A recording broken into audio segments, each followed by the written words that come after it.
စားဖက်လို့ကောင်းရတယ်ညနေဆောင်မြန်တော့မသိတော့ညနေဆောင်နေပြီကျွဲဆိုရင်အတွက်ညစာချက်ဖို့အတွက်သွားပြင်ဆင်လိုက်ပါအောင်မယ်ဒီနေ့ညစာလေးကတော့တီလီယာမြစ်ကလေးကိုအသုံးပြုပြီးတော့ဘယ်လိုချက်ပြုတ်ဆောက်ပြသွားမလဲဆိုတာတင်ဆက်ပေးမှာဖြစ်ပါရှင်စိတ်ဝင်စားသူပေါင်းတီလီယာတူလက်ကြည့်ရှုပေးပါအောင်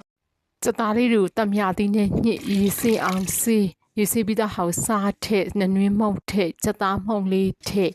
ဟာကျင်းချက်တမျိုးလေးရေးညှစ်သမားအောင်နေပြီးခဏနှက်ထားပေးပါမယ်ရှင်စတားနှစ်နေလုံးမှာစက်သွန်လေးပပလီစက်သွန်ပြူလေးထောင်ဂျင်းလေးထောင်မြစ်လေးကိုရေးစေးပြီးဆိုရင်ဖြင့်စတားနဲ့ညှစ်ချက်ဖို့အဆင်သင့်ဖြစ်နေပါပြီရှင်ထူလာပြီဆိုရင်စက်သွန်လေးထက်စနစ်မှုန့်လေးထက်စက်သွန်လေးကျဲလာပြီဆိုချင်းစက်သွန်မျိုးထောင်းထားတာထက်အဲ့ဒါလေးမှုေးလာပြီဆိုရင်စက်သားထက်မြစ်လေးထက်မြစ်နဲ့စက်သားဤစရန်ရေးလေးထက်အဲ့ရှိလေးပွက်လာဆိုအရသာအတွက်စားစက်သားမှုန့်လေးထက်မော်လက်မြိုင်ငံပြားရေးလေးခက်စကူလိုစီပြန်တဲ့အနေထားဆိုအိုချလို့ရပါနဲ့မြစ်ဟင်းလေးရဲ့သူနဲ့လိုက်ဖက်တော့ငပိတောင်းလေးရဲ့ငပိထောင်းထားနေတော့မပြလိုက်ရတော့ဘူးနော်အားလုံးပဲသုံးဆောင်ကြပါအောင်ရှင်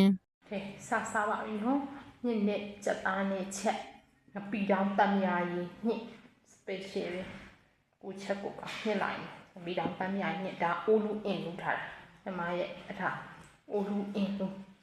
ညစားလို့ကမပြီးအောင်ညှစ်နေချစ်တို့ညှစ်ကလေးရဲ့စက်သားလေးရဲ့ခွန့်မယ်နော်ခွန့်လိုက်ပါပြီတူသုံးဆောင်ကြဆုံးနော်ကိုချက်ညဟွန်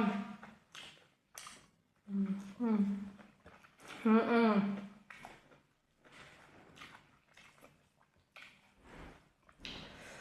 ม่ใจทำให้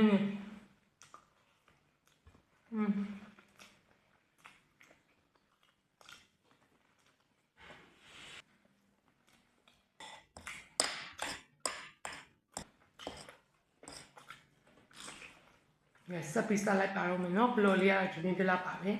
ငါဘလော်ဒီမှာဘလို့အစီအစဉ်ဘလို့ရင်းရလေချက်ပြုတ်ဖြစ်စားပြသွားမယ်ဆိုတာ